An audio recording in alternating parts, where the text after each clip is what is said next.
Hello heroes and welcome back to the guild. Today we're diving into a spicy one. We're breaking down the top ranged DPS classes in Ascension WoW for PvE content. We're going to be ranking them from S tier being the best to D tier being, hey, could use a little help. This is all going to be based on the latest patch and my own testing from live streams and even off camera. So if you're ready to maximize your damage and melt the meters, you're in the right place. Oh, and don't forget to like, subscribe, and join the guild to stay updated with all things Ascension WoW. We're live every day testing new builds and climbing the charts, so don't miss out. Let's jump into the tier list and see who really dominates the ranged DPS meters. So the first thing I want to point out, guys, is there's going to be three classes that I'm going to throw in S tier right off the bat, and those are by far the highest damaging classes I've seen on a consistent basis. Number one is Necromancers. The summoning class for Necromancers is probably one of the most powerful ones in normal 5-man content. When you get into raids or even like Mana Storm 15-man content, and you get higher up, Death does a lot of damage. But the Summoner class is more consistent at keeping that damage high versus bursts like with Death. Or even Rhyme is a very bursty class. But it is super, super good. The next one that I want to throw on here for S tier is probably my favorite, but that's because we've been playing it a lot right now, and that is the Stormcaller, or the Stormbringer rather. The the AoE potential that we have as a lightning Stormbringer, or the single target damage that we can do on bosses as a lightning one. Not to mention that Maelstrom is still really good. The only spec that's in the Stormbringer that lacks, in my opinion, is the support role. And that's because it's a support role. It's not supposed to be the top tier DPS. It's supposed to help bring everybody else's DPS up too. So that's why it's kind of in the lacking department there. I'd say if you're going to play the wind spec, you're probably going to be looking at an A tier DPSer, but still solid. So yeah, Stormbringer, absolutely my favorite there. Next, when it comes to its dot damage and its availability in just putting out raw numbers, you've got Pyromancer. We've played Pyromancer on the channel on live stream before. We figured out how to get the instant cast going. We figured out how to get all of the skills to just do damage, and it was fantastic. This thing can put up some serious high damage numbers. It is on the kind of burst side because if you don't get certain procs to hit fast enough, your DPS will lower a little bit. But overall, this thing just puts out numbers. Those are going to be my three S tier classes. Now, that being said, the one that I want to put in S tier, just because I know a lot of people are going to be like, hey, this is the new meta. Like, this thing is doing massive numbers and it's fantastic. It is gear dependent, though. Now, don't get me wrong, Necromancer, Stormbringer, and Pyromancer are gear dependent, but they have less of that, like, you have to have the best enchants and the best gear and the best this, and you could make a few mistakes and still be top 3 DPS, top 2 DPS in a 5-man. You're definitely going to be in the top 5 in a 15-man Mana Storm. So those three are arguably the best DPSers, period. As far as ranged DPS goes, though, Cultist is easily a low S tier, high A tier. I'm going to stick this guy in A tier because he's solid. Dude can put out some serious damage. By far, puts out serious damage. But if you don't have your rotation down 100%, if you're not clicking your buffs the way you need to be clicking them, if you don't have the right weapon, or you're missing a couple enchants, you're gonna struggle to hit what these numbers can hit in the S tier, right? But once you get that rotation down, once you get some of those enchants in, you are easily S tier. If I could make a A plus tier right here, I mean I could, but if we had an A plus or an S minus tier, this guy is sitting there all day long, every day, because he's that solid. Next in the A tier, we've got the Starcaller. So the Starcaller, where did I put his symbol? There we go. The Starcaller, easily A tier. This thing has such AoE potential. Plus, it hits like a truck with bows. I mean, it's amazing. We played one up to, I want to say 45 on stream. I finished him up to 60 off stream. But yeah, super solid. Hits like a truck. Has massive AoE potential. So if you've got a tank who can pull a ton of stuff, you're gonna watch your DPS skyrocket. The only real downside is if your tank is pulling one target or you're fighting a boss and you misclick your rotation, your DPS drops fast. So that's why I'm putting it in A tier, because if you can get that rotation down 100%, you're solid all the way through. The next one, and I know this is going to be a controversy for you guys, but the next one I'm putting in A tier is the Bloodmage.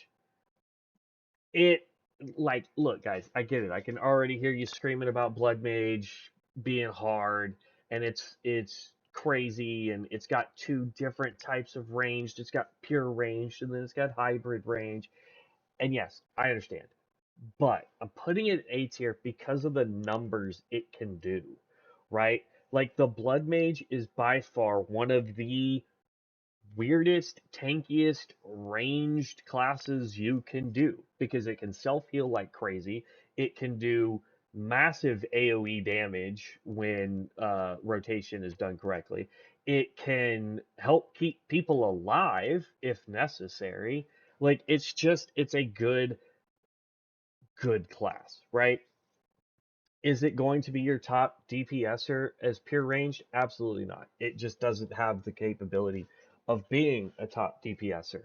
Um, but in 5-man dungeons, in 15-man mana storms, this thing will put in the work and help your healers not have to do so much. It will help your tanks out. It will help your DPS out. Like it's all over the place. Now, if you're doing the hybrid build, the melee ranged build, this dude jumps to an S tier on that specific build. And that's once you get that rotation down, right? That's why I'm putting it in A tier, because you got to have that rotation down if you're going to do the hybrid build. Hybrid build will take you to an S tier once you get that rotation down to where you know when I need to be in melee, when I need to step back and do ranged, right? So you're good there. Next, I'm going to be moving on to B tier. These are still super reliable, super good builds, and they're fun, right? You've got my boy the Felsworn. He actually dropped down for me. I used to put this guy at S tier, but with a couple of patches and the way some of the skills have been reworked, he's just slowly dropped down for me. Um, so it's kind of that there, right?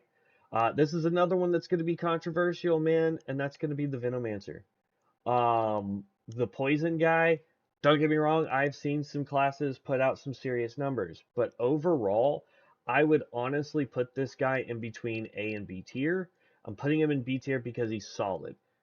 Once you can get him and his rotation up as best you can, or girl, depending on which way you want to go with that, he's definitely an A tier, but I'm putting him in B because of his like solid, just trucking along kind of damage, right? And that's the same with Chronomancer. Have I seen really good Venomancers and Chronomancers? Absolutely. Are they consistent though? That's the problem. And no, I have not seen consistent Venomancers and consistent Chronomancers when I'm running tests for uh, mana storms and dungeons, right? Um, so it's just like you've got to have more consistency for me to put you in A or S tier. S tier, you got to put out a consistent amount of damage consistently through all of the dungeons and all of the mana storms that I run. If I see you in the top 5 in a mana storm, or I see you in the top 2 in a dungeon, yeah, you're S tier all day long. If you're kind of in that, 2 to 3 range for DPS, you're A tier. If I see you consistently at 3 or falling behind the healer in some cases, you're a B tier.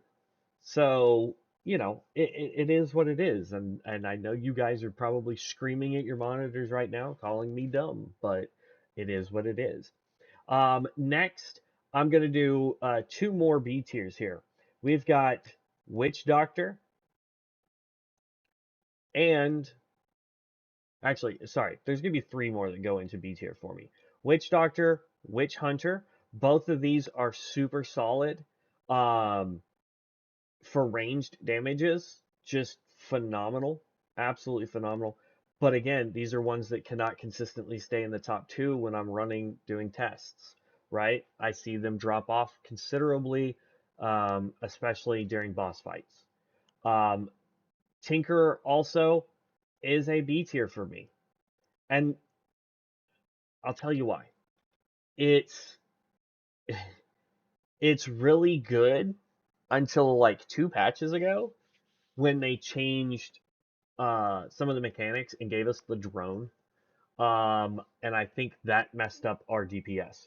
I have yet met hardly any tinkers that are doing ranged that are able to outdo any of the other stuff we've talked about. It's still solid. It still can outdo most of the DPS healers, but I don't think it falls off fast enough to be C tier for me. So that leaves 2 more ranged classes, guys. And you would think, oh, one's going to be C, one's going to be D. No, actually, I don't think any of these qualify as C or D tier. The Sun Cleric, I'm going to put him in A tier. I think he belongs typically for ranged in between A and B, but I'm going to put him in A. And Ranger, same thing. If you're doing the pure Ranger spec, I forget what it's called off the top of my head. But if you're doing that spec, then you are going to be doing some serious numbers. But if you are doing Archer. So if you're doing Archer, you're going to be doing some serious solid damage. And Farstrider, that's your support role in that one. You can do solid damage. It's just you got to make sure you're getting your birds out. That's my big one there. So that's where I'm putting all of the ranged specs, guys. I'm having a blast playing all of these. I really, really, really hope you guys are too. Let me know where you think I should be changing people in the comments, guys. But this is my personal opinion after running each of these classes, after running hundreds of dungeons at this point, after running mana storms a lot. This is where I kind of put these guys. um, and again, this is my personal opinion and what I've seen, so let me know where you think your class should be if I've put it in the wrong tier, and tell me why. I'm always interested in learning what you guys think. And that is all for today, heroes. This is going to be my ultimate ranged DPS tier list for PvE and Ascension.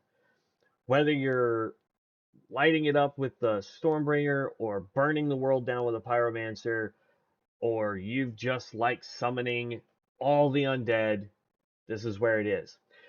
Remember, this is one piece of the puzzle. It still doesn't take into account your skill level, your gear, or the team synergy. So it's just my opinion and what I've seen being played.